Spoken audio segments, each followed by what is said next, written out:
Behold, the Sega Mega Drive. This is the Japanese counterpart to the North American Genesis, a console that for many practically defined the 1990s.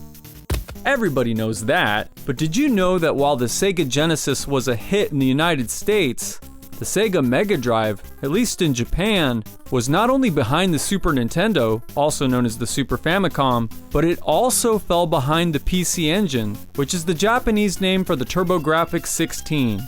Yes, that's right, the Sega Genesis was actually only third place in Japan. And if you know anything about Japanese culture and society, then you know that's effectively grounds for seppuku. According to popular online sources, the Sega Mega Drive sold around 3.58 million units in Japan. This was behind the PC Engine, which sold something like 5.84 million units, and the Super Famicom, which sold an amazing 17 million units in the land of the rising sun. This seems inconceivable to my American ears. This seems absolutely crazy, but it's true. And of course, this begs the question, why? Why in the world did the Sega Genesis lose to the TurboGrafx-16 in Japan when that console was virtually dead on arrival in the United States? How in the world could this have happened? There are a lot of important considerations. Typically cited is the fact that the PC Engine debuted in Japan on October 30th, 1987.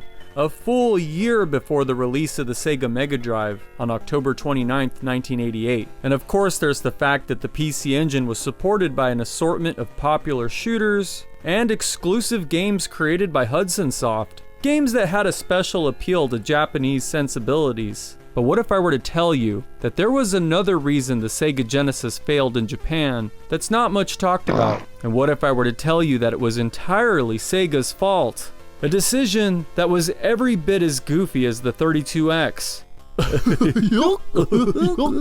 Okay, well maybe nothing's quite as goofy as that, but I think you know what I mean. So how do I think Sega sabotaged their efforts with the Mega Drive in Japan? Well, it has to do with the fact that Sega was, throughout most of its early history, primarily an arcade company, and the fact that Sega decided it would be a good idea to license their best arcade games to NEC and other game companies, at the very same time that these same arcade games were also supposed to be the primary selling point for the new Sega Mega Drive.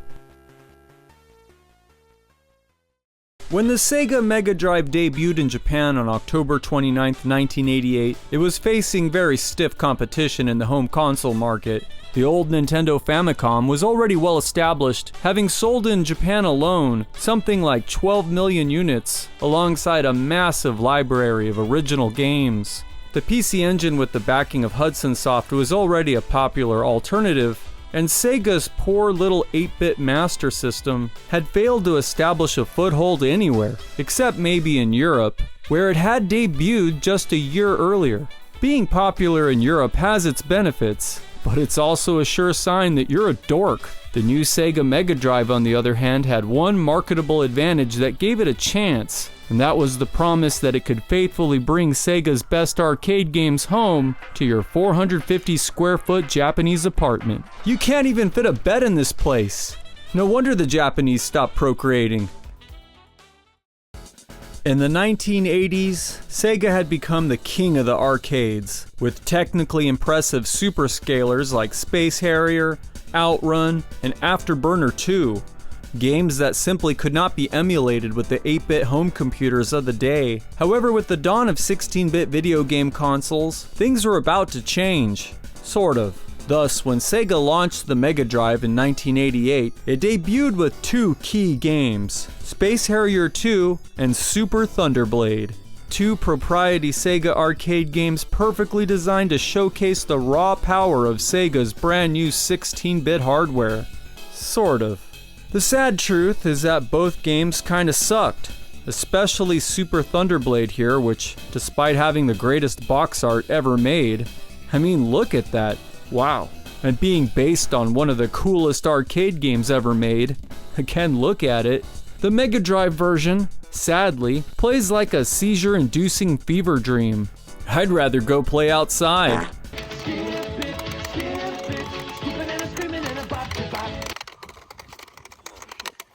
Space Harrier 2, on the other hand, well, Space Harrier 2 is a very rough, very choppy attempt at creating an exclusive sequel to the popular rail shooter from 1985, a game that was notoriously hard to recreate on home computers in the first place. And boy, that didn't stop anyone from trying, let me tell you what. There are more ports of Space Harrier than any other Sega game that I am aware of. Yuji Naka, for instance, valiantly ported Space Harrier to the Sega Master System in 1986, but, of course, as you can see, it still pales in comparison to the arcade original, which ran on two 16-bit CPUs that worked in tandem to churn out like 128 simultaneous sprites. Space Harrier 2 is, in its own way, yet another attempt, but as you can see, even at the time of its launch, this game was pretty disappointing, but not entirely unexpected. Like I said, by 1988, disappointing home ports of Space Harrier were the norm. What was unexpected, however, is the fact that Sega would have agreed to license Space Harrier to NEC for their own game console, the PC Engine, which came equipped with a 16-bit GPU in addition to the custom 8-bit CPU developed by Hudson Soft. So even though the PC Engine is not technically a true 16-bit game machine, like the Mega Drive or the Super Famicom, it is still definitely a force to be reckoned with, and Sega should have considered the consequences of their short-sighted decision. Thus, just 2 weeks prior to the launch of the Sega Mega Drive in Japan, NEC released their own port of Space Harrier for the PC Engine. And wouldn't you know it, but it turned out to be the best looking, best playing port of Space Harrier ever made up to this point.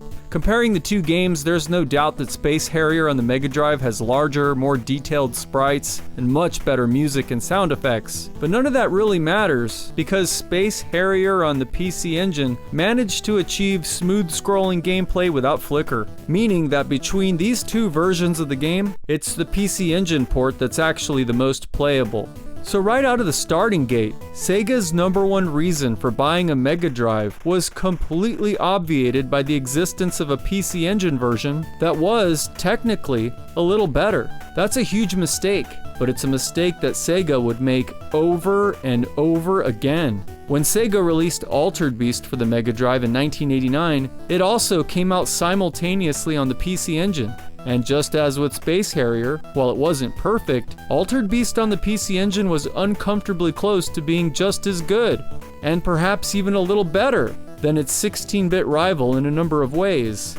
For instance, the PC Engine version of the game seems to have a few more frames of animation than the Mega Drive version.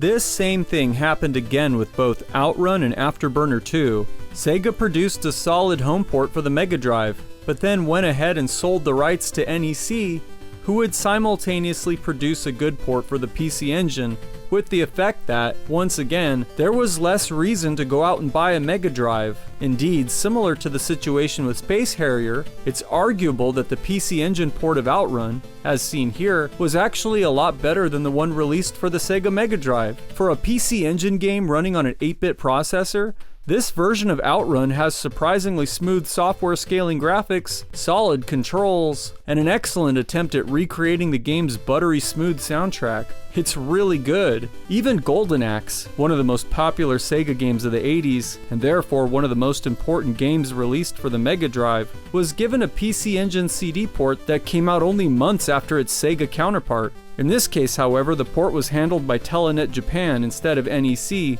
and it's actually kinda awful. At least that's what everyone says after they've played it, but has anyone stopped to consider that the PC Engine CD version of Golden Axe is also chock full of anime?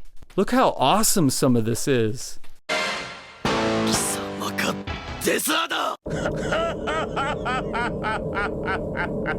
どこまでも愚かなやつ。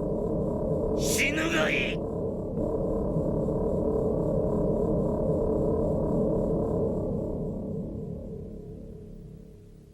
No wonder the Japanese stopped procreating. But that's not all. Not long before the release of Golden Axe, Asmik, The makers of Asmik got the license to do a couple of popular Sega arcade ports for the PC Engine that never even got a Mega Drive release. Can you imagine that? The PC Engine had 16-bit exclusive ports of popular Sega arcade games that you couldn't even get on the actual Sega console. The original Shinobi game was released by Asmik for the PC Engine at the end of 1989, and it's okay. At first glance, it looks and sounds awesome.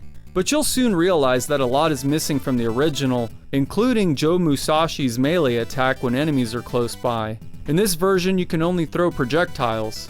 Worse, entire levels are absent, specifically the second level and the iconic bonus stages. It's not great, and it's nowhere near as good as the Sega Master System version of the game, or the Revenge of Shinobi for the Mega Drive, so it's hard to call this a real advantage for the PC Engine, but Asmik also published a fairly decent port of Power Drift, which demonstrated that the PC Engine could do a lot more than some people give it credit for. And once again, this is a popular Sega arcade game that never made its way to the Mega Drive. There was in fact at one time a port of Power Drift that was supposed to be in development for the Mega Drive, but I guess Sega didn't think it was worth releasing, so they let their competitors do it instead. For any new video game console, especially the ones from almost 40 years ago, quality exclusive games are by far the most critical factor that's necessary for success. And by licensing out their best arcade games to their closest competition, Sega really nullified whatever competitive edge they may have had in Japan. Space Harrier, Afterburner 2, Outrun, even Golden Axe and Shinobi, if these had remained as Sega exclusives, then hardcore Sega arcade fans would have had no choice but to go ahead and just buy a Mega Drive. Sure, Sega probably made some significant revenue based on the royalties paid to them for the rights to produce these Sega titles, but in the long run, doing so sort of made owning a Mega Drive kind of pointless, especially given the fact that the whole point of the console was supposed to be the ability to play these arcade games at home. I can only imagine that Sega must have grossly underestimated the PC Engine's potential to make competent arcade ports that would rival or even surpass their own. Can you imagine if Nintendo had done this back in the day? That is, sold the rights to other companies to produce their own versions of Nintendo's best NES games for other consoles? Not only would they have ended up cheapening their brand with a bunch of crappy ports, like what happened to Donkey Kong back in the day, but they would have undermined their own existence in the industry. Sega was so badass in the 1980s and 1990s that the only thing that could possibly stop them was Sega themselves. And that's exactly what they did, time and time again. So what do you all think? Did pimping out their best IPs hurt the Mega Drive in Japan? Have you ever played any of these strange PC Engine ports of Sega arcade games? Let us know what you think and more in the comments. And thank you very much for watching Creative Cat Productions. Later, dudes!